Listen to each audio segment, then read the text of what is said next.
আখিরাতে এমনও হবে যেই মানুষগুলো সন্তানদেরকে দিন শেখায় নাই, বদ্দিন হয়েছে, হক আদায় করে নাই, বাবা যদি নেককার হয়, পরহেজগার হয়, ওই সন্তান আখিরাতে ওই বাবার জান্নাতে যাওয়ার বাধা হয়ে দাঁড়াতে পারে কি পারে না?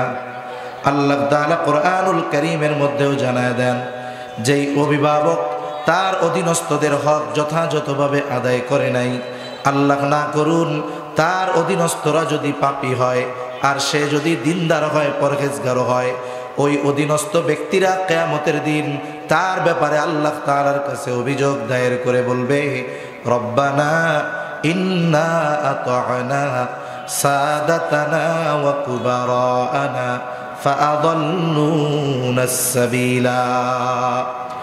ওই মানুষগুলো আল্লাহর কাছে বলবে, রব্বানা, গো আমার রব, ইন্না আতা'না, আমরা আমাদের বড়দের আনুগত্য করেছি, নেতাদের আনুগত্য করেছি, সাদাতানা ওয়া কুবারানা, আমরা আমাদের নেতাদের আনুগত্য করেছি, বড়দের আনুগত্য করেছি, ফাআদাল্লুনাস সাবিলা, আমার এই নেতারা, আমার এই বড়রা অর্থাৎ আমার অভিভাবকরাই আমাদেরকে পথভ্রষ্ট করেছে, তারাই আমাদেরকে পথচ্যুত করেছে, তারাই আমাদেরকে দিন শেখায় নাই, তারাই আমাদেরকে সঠিকটা বোঝায় নাই।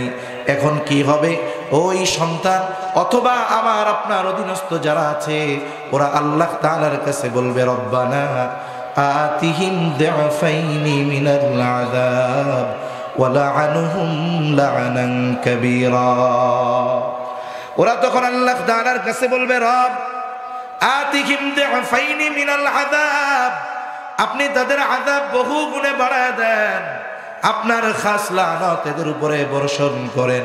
চিন্তা করে দেখেন, একজন ভালো অভিভাবক, সে নিজে নামাজি ছিল, মুত্তাকি ছিল, পরহেজগার ছিল, কিন্তু তার অধীনস্থদেরকে জাহান্নাম থেকে বাঁচানোর ব্যবস্থা করে নাই, দিন শেখায় নাই, দিনের উপরে পরিচালিত করে নাই।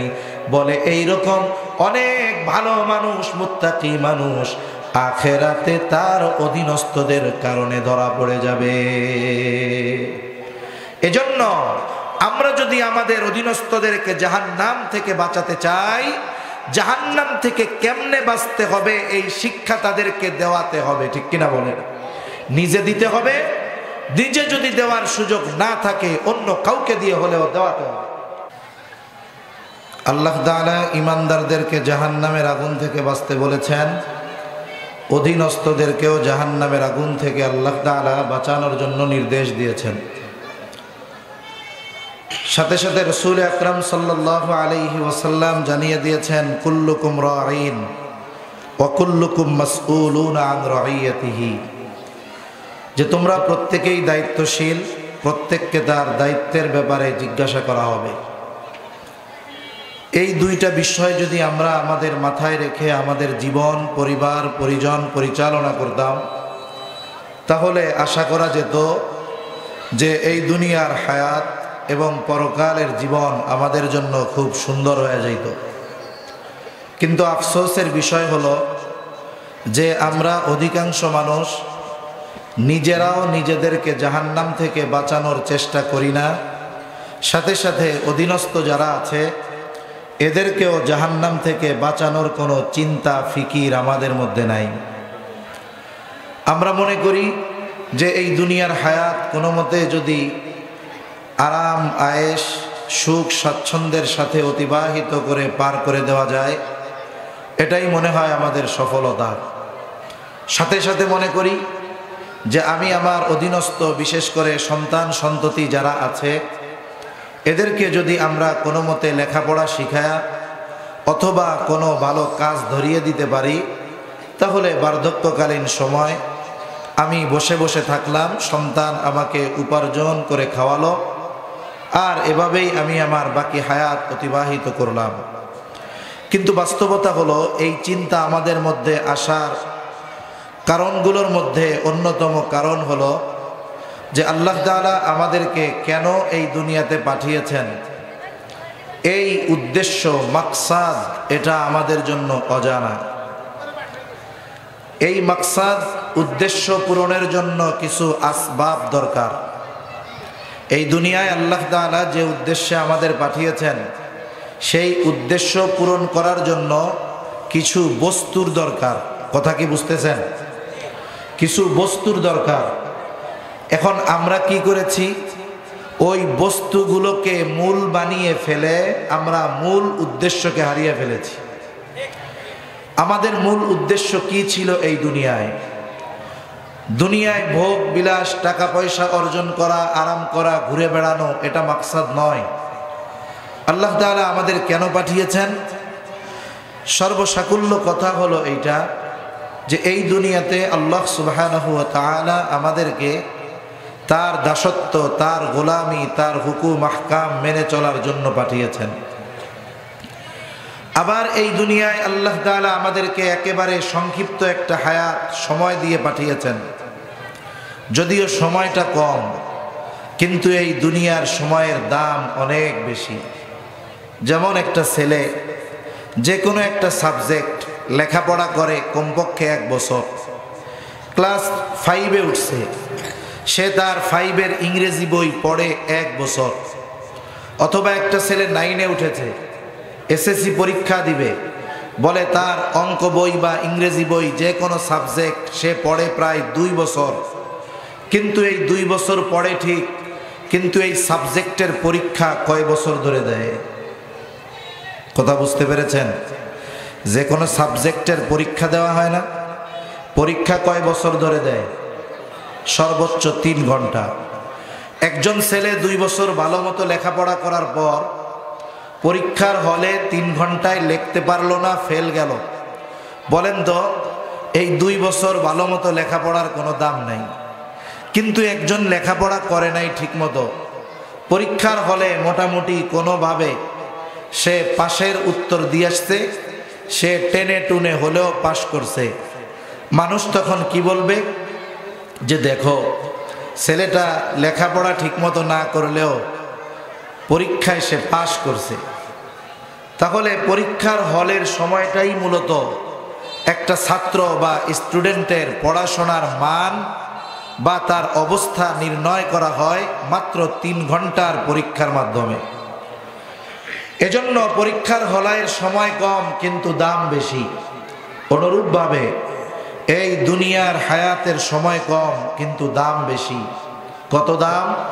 বলে কেউ এই দুনিয়াকে কাজে লাগায়া অনন্তকালের জান্নাতের মালিক হয়, আবার কেউ কেউ এই দুনিয়ার ফাঁদে পড়ে তারা জান্নাতকে হারায়, আখিরাতকে বিনষ্ট করে।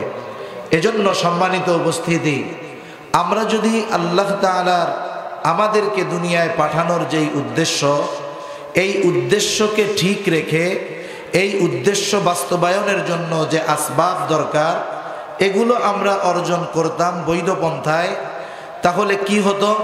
বলে উদ্দেশ্য ঠিক রেখে বৈধ পন্থায় ওই উদ্দেশ্য বাস্তবায়নের জন্য যত প্রয়োজনীয় সামগ্রী দরকার, এগুলো অর্জন করাও হয়তো আমার আপনার জন্য সওয়াবের কাজ বলে বিবেচিত হতো। কিন্তু কি, আমরা মাকসাদ হারিয়ে ফেলেছি, আমরা উদ্দেশ্য সম্পর্কে অজানা। কিন্তু আমাদের মনে রাখতে হবে, এ দুনিয়া আমাদের শেষ নয়, বরং এই দুনিয়া থেকে যাওয়ার পরে এমন এক সময়ের শুরু হবে যেই সময়ের শুরু আছে তো শেষ নাই। ঠিক কিনা বলেন? এই দুনিয়ায় আমরা কেউ চিরদিন থাকতে পারবো না। আমাদের মূল উদ্দেশ্য ছিল যে এই দুনিয়ায় অবস্থান করে আখিরাতের পাথেয় সংগ্রহ করা। এজন্য আল্লাহ তাআলা কুরআনুল কারীমের বিভিন্ন জায়গায় আমাদেরকে স্মরণ করিয়ে দিয়েছেন যে তোমরা কি মনে করো যে বিনা কারণে আমি তোমাদেরকে এই দুনিয়াতে পাঠিয়েছি? আফা হাসিবতুম আন্নামা খলাকনাকুম আবাসা, তোমরা কি মনে করো যে বিনা কারণে আমি তোমাদের দুনিয়াতে পাঠাইছি? শোনা রাখো, ওয়া আন্নাকুম ইলাইনা লা তুরজাউন, যে তোমরা পুনরায় আমার কাছেই প্রবর্তিত হবে। তার মানে আমাদেরকে আবার আল্লাহ তাআলার কাছে ফিরে যেতে হবে। এই দুনিয়াতে যেই মানুষগুলো আল্লাহ তাআলার হুকুম আহকাম মেনে জান্নাতীদের মতো কর্ম করে জান্নাতের বান্দাদের তালিকায় যার নামটা অন্তর্ভুক্ত হবে, বলে দুনিয়ার আসবাব যদি তার কমও থাকে ওই লোকটাই হলো সফল লোক। ঠিক কিনা বলেন? এজন্য এই দুনিয়াতে আমাদের মূল টার্গেট কি?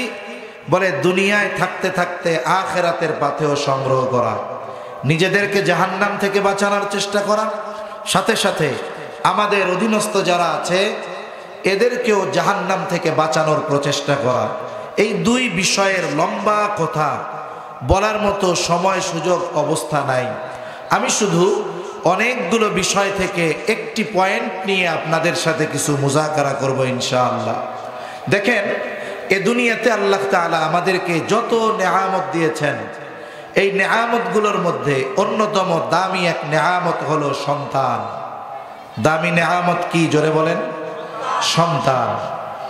কোরআনুল কারীমের মধ্যে আল্লাহ তাআলা সন্তান এবং সম্পদকে নেয়ামত বলে অভিহিত করেছেন, দুনিয়ার অলংকার বলে অভিহিত করেছেন। আল্লাহ তাআলা বলেন, আল মালু ওয়াল বানুনা জিনাতুল হায়াতিদ দুনিয়া। আল্লাহ তাআলা বলেন, মাল, সন্তান এটা হলো দুনিয়ার অলংকার। আবার আল্লাহ তাআলা আরেক জায়গায় এই মাল এবং সম্পদের ব্যাপারে বলেন, ইন্নামা আমওয়ালুকুম ওয়া আওলাদুকুম ফিতনাহ। আল্লাহ তাআলা বলেন, মাল, সন্তান এগুলো হলো ফিতনা, এগুলো হলো পরীক্ষা। বলে একই বস্তু, এটা নেয়ামত, আবার একই বস্তু এটা পরীক্ষা কেমনে হয়ে দাঁড়ায়? বলে যখন কোনো বস্তুকে আল্লাহ তাআলা নেয়ামত বলে অভিহিত করেন, ওই নেয়ামতের যখন যথাযথ ব্যবহার না করা হয়, ওই নেয়ামতটা তার জন্য পরীক্ষা হয়ে দাঁড়ায়। অনেক সময় ওই নেয়ামতটা তার শাস্তির কারণ হয়ে দাঁড়ায়। এই জন্য আল্লাহ প্রদত্ত যত নেয়ামত আছে, সব ধরনের নেয়ামতের সদাচরণ আমাদের করা দরকার।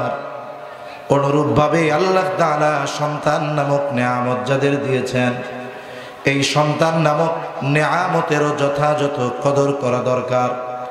নিজে যেমন জাহান্নাম থেকে বাঁচার দরকার, অনুরূপভাবে অধীনস্থ যারা আছে এদেরকেও জাহান্নাম থেকে বাঁচানোর চেষ্টা করা দরকার। কেন? বলে আমার অধীনস্থ যারা আছে এদের ব্যাপারেও কিয়ামতের দিন আল্লাহ তাআলা আমাকে আপনাকে জিজ্ঞাসা করবে। হাদিসের মধ্যে এসেছে, স্বামীকে তার স্ত্রীর ব্যাপারে জিজ্ঞাসা করা হবে, পিতাকে তার সন্তানের ব্যাপারে জিজ্ঞাসা করা হবে, যে সন্তানের তো কিছু হক এই দুনিয়ায় তোমার উপরে ছিল, তুমি সন্তানের সেই হকগুলো আদায় করেছো কিনা? আমাদের দেশে আমরা শুধু সন্তানদেরকে দুনিয়ার সম্পদ বানানোর চেষ্টা করি। সন্তান একটু লেখাপড়া করবে, বড় হবে, কাজ শিখবে, উপার্জন করবে, আর আমি আপনি বসে বসে বার্ধক্যকালে খাবো। এই জন্য মনে হয় আল্লাহ তাআলা সন্তান দিয়েছেন। বিষয়টা এমন নয়। বিষয়টা হলো আমার আপনার সন্তানকে আমার আপনার দুনিয়া আখিরাতের সম্পদে পরিণত করা দরকার ছিল।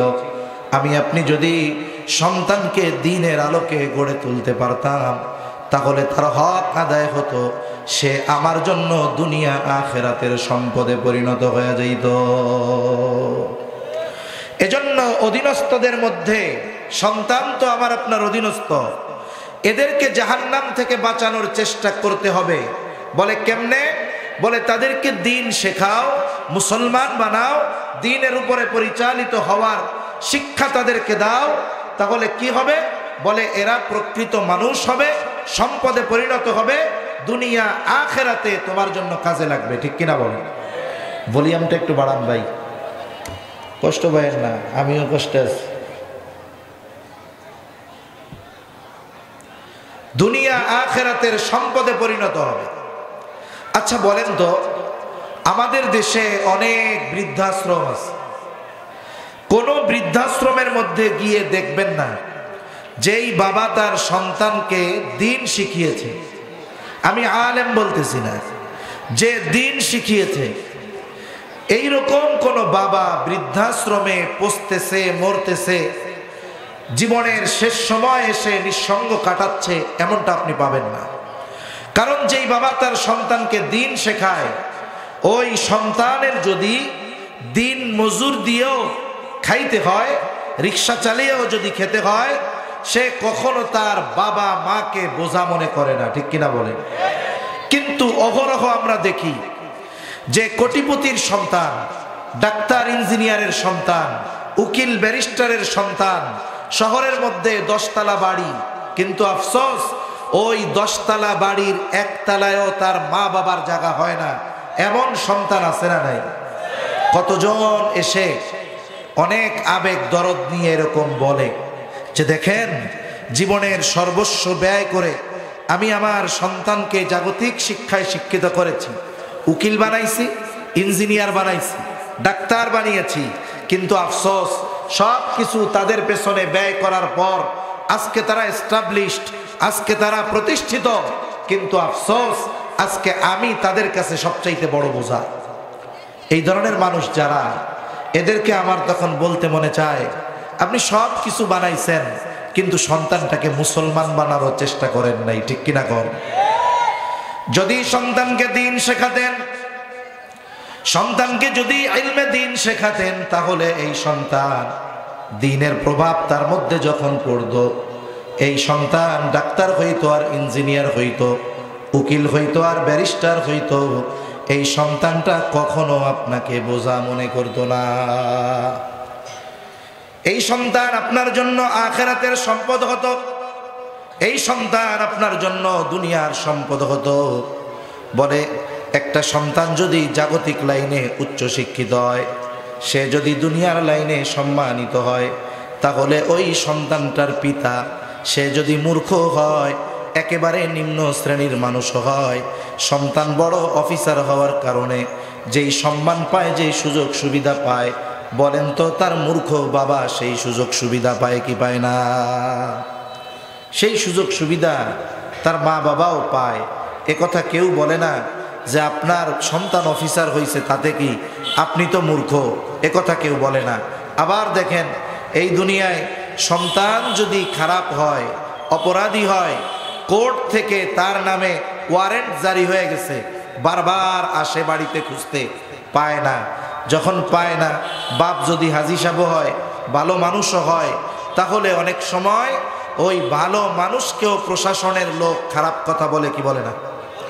তাহলে দুনিয়ায় যদি একটা সন্তান দুনিয়াবি লাইনে ভালো হয়, তার কারণে বাবা সম্মানিত হয়, আবার যদি এই দুনিয়ায় কোনো সন্তান খারাপ হয়, খারাপ সন্তানের কারণে বাবা ভালো হলেও অপমানিত হয়, বলে আখিরাতের নিজামটাও এইরকম। যদি কোনো বাবা সন্তানকে দিনদার বানাতে পারে, হাফেজ আলেম বানাতে পারে, এ তো আরো বেশি ফ্যাসিলিটি পাবে। বলে বাপ যদি একটু গুনাহগারও হয়, পাপীও হয়, আমল যদি কমও হয়, ওই দিনদার আলেম সন্তানের কারণে কিয়ামতের দিন ওই আলেমের বাবা সম্মানিত হবেন কি হবেন না?